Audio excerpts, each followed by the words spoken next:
Grazie. My grandmother on my mom's side has been living in Rome for over 3 decades, but we never had the chance to visit her in Italy. She has always been the one to visit us. That was the case until now.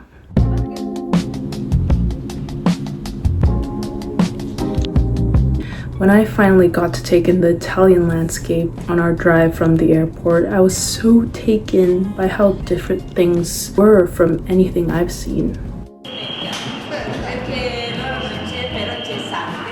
I don't think I could ever get used to any of it.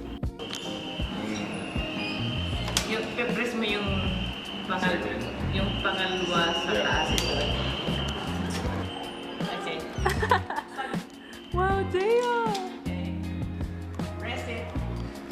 Bye. Bye. The trip made me realize how much you can learn from traveling.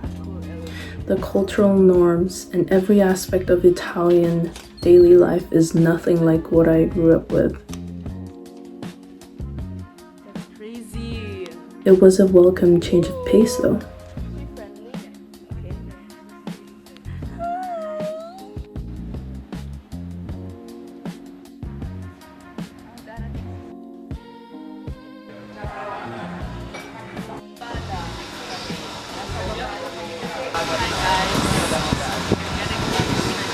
Very tired.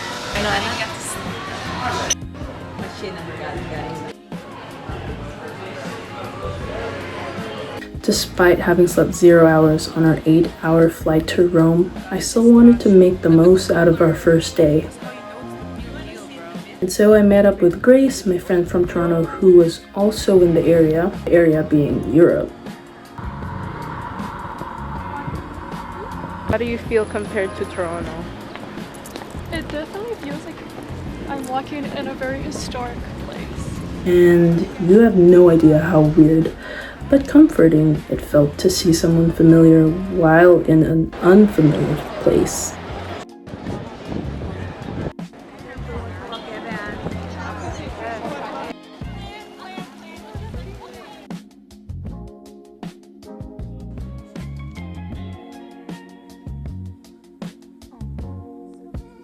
We also invited her back to our place for a true Roman dinner.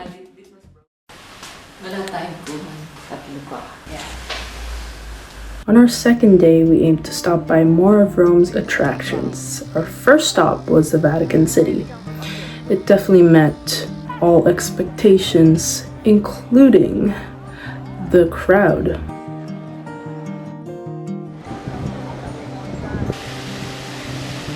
Then we stopped by a nearby shopping district for lunch and had the tastiest steak for such a good price. Could you tell them what is this?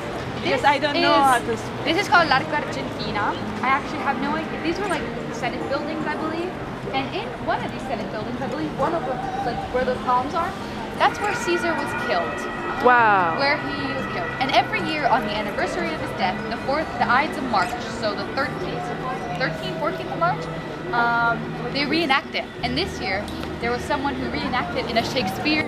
Later that same night, we finally spent some time out in the city in the evening instead of passing out due to jet lag.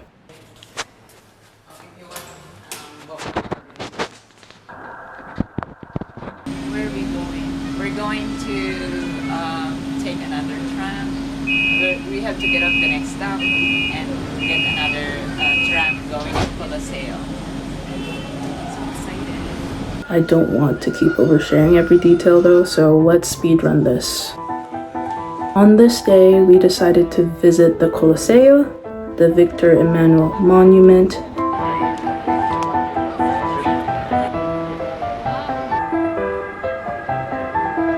and pass by many more ruins. This also marked the last day I would see Grace in Rome, and so we commemorated the moment with one last photo booth session. Oh my gosh! Oh, I'm getting rage baited. Where that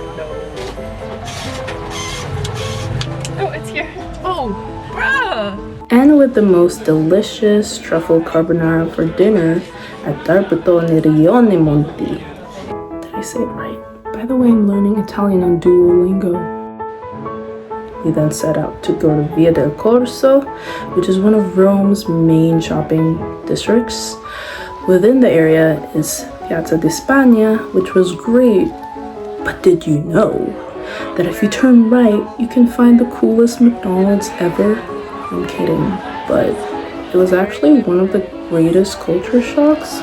What an experience! We also saw the Capuchin crypt beneath the Church of Santa Maria e la Concesione dei Cappuccini. I don't really know how to describe what I felt seeing all those bones, but it was an interesting practice for sure. The following day, we passed by Fontana di Trevi, but sadly we did not make a wish. So for lunch we're having, I have cappuccino and meatloaf, broccoli, cauliflower, Broccolini. What's this? Eggplant and potatoes. We also met up with our Italian cousins. It made me feel really old seeing how much older they were getting. Guys, what do you think of the ceiling? After everything that day, we winded down under the ceiling of Sant'Ignazio di Loyola. Just how the heck did the masters achieve this level of artistry though? They do that though.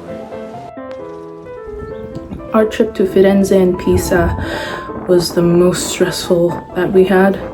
And long story short, the fare police fined us €40 each because we were unable to punch our bus passes on the way to the Leaning Tower of Pisa. But now comes my favorite part, our trip to Tivoli. First of all, the train ride there was beautiful. Looking out the window to see the European landscape was breathtaking, especially seeing the cities built on the side of the mountain. It was also much quieter and not overrun by tourists compared to Rome. Don't touch spicy cat, spicy cat. We also found the same spot our mom, Nonna, and late Nonno took their family photo years back when our mom was still in her early teens. I feel like this whole trip we were tracing back the places our mom walked through in her youth. It made me wonder how different things were when she experienced Rome. I want to go back in time and tell her that one day her children are able to grow up and experience the same awe for the Rome she fell in love with. And that concludes this vlog. Thanks for watching, everyone. See you in the next one. Hopefully back in Rome.